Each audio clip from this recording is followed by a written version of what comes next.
നമസ്കാരം. ഞാൻ ഈസി ആയിട്ടുള്ള സാമ്പാറാണ് വെക്കാൻ പോകുന്നത്. അത് പുറത്തുനിന്ന് കറി പൗഡർ വാങ്ങിയല്ല, നമ്മുടെ വീട്ടിൽ നിന്നാണ് കറി പൗഡർ പാകം ചെയ്തെടുക്കാൻ പോകുന്നത്. നമുക്ക് സാമ്പാർ വെക്കാൻ വേണ്ടി 1 കപ്പ് തുമരപ്പരിപ്പ് എടുക്കാം. അതിലേക്ക് കുറച്ച് വെള്ളം ഒഴിച്ച് നിന്ന് വൃത്തിയായിട്ട് കഴുകി എടുത്തതിന് ശേഷം 1 കപ്പ് ചൂടുവെള്ളത്തിൽ 3 കൊച്ചുള്ളി, 1 പച്ചമുളക്, 3-4-5 വെളുത്തുള്ളി ഇട്ടൊന്ന് കുതിർക്കാൻ വെച്ചതിന് ശേഷം നമുക്കതെടുത്ത് മിക്സിയിലിട്ടൊന്ന് അരച്ചെടുക്കാം. ചിലരൊക്കെ പാചകം ചെയ്യുന്ന ഇങ്ങനെയല്ല, പരിപ്പ് സെപ്പറേറ്റ് ഇട്ട് വേവിക്കുകയോ അല്ലെങ്കിൽ പച്ചക്കറി കൂടെ തന്നെ ഇടുകയോ ചെയ്യുകയാണ് ചെയ്യുന്നത്. ഞാൻ പക്ഷേ തിരിച്ചാണ് ചെയ്തത്.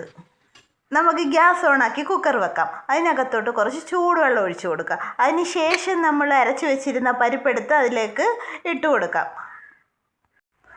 ആ പരിപ്പൊന്ന് തിളച്ചതിന് ശേഷം നമ്മൾ അരിഞ്ഞു വെച്ചേക്കുന്ന പച്ചക്കറി എടുത്ത് ഇതിനകത്തൊന്ന് മിക്സ് ചെയ്തിടാം.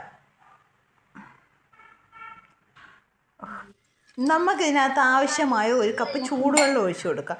അതിന് ശേഷം അതിനകത്തേക്ക് നമുക്ക് പാകത്തിന് ഉപ്പും മഞ്ഞൾപ്പൊടി ഇട്ട് മിക്സ് ചെയ്തതിന് ശേഷം നമുക്ക് അടച്ചു വെക്കാം. അടുത്തതായി നമുക്ക് മസാലക്കൂട്ട് ഉണ്ടാക്കാം. അതിന് 1 സ്പൂണ് മുളക് പൊടി, 1.5 സ്പൂണ് മല്ലിപ്പൊടി. അത് നമുക്കൊന്ന് ഒരു ചട്ടി വെച്ചൊന്ന് ചൂടാക്കി എടുക്കണം. അതിന് ഇരുമ്പ് ചട്ടിയാണ് വെച്ചേക്കുന്നത്. അത് നല്ല വൃത്തിയായിട്ടൊന്ന് ബ്രൗൺ കളറിലാക്കി എടുക്കണം. ഈ കളറായിട്ട് വരണം ചൂടായി. ഇത് നമുക്ക് പ്ലേറ്റിലോട്ടൊന്ന് മാറ്റി വെച്ചേക്കാം. നമ്മൾ വേവിച്ച് വെച്ചിരുന്ന പച്ചക്കറിയിലേക്ക് നമുക്ക് ഈ മസാലക്കൂട്ടൊന്ന് ചേർക്കാം. അതിന് ശേഷം നമുക്കിതൊന്ന് ഇളക്കി കൊടുത്തേക്കാം. അതിലേക്ക് 1 സ്പൂൺ കായപ്പൊടി ചേർക്കാം. എന്നിട്ടൊന്ന് മിക്സ് ചെയ്തതിന്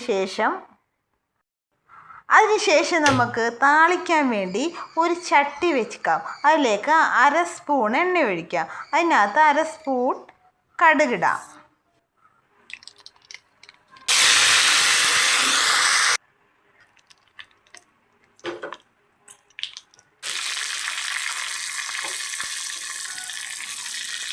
നമ്മൾ പാകം ചെയ്ത് വെച്ചേക്കുന്നതിനകത്ത് താളിച്ച് നമുക്ക് ഒഴിച്ചു കൊടുക്കാം. ഒഴിച്ചു കൊടുത്തതിന് ശേഷം നമുക്കൊന്ന് മിക്സ് ചെയ്ത് അങ്ങനെ നമ്മുടെ സാമ്പാർ റെഡി വെക്കാം.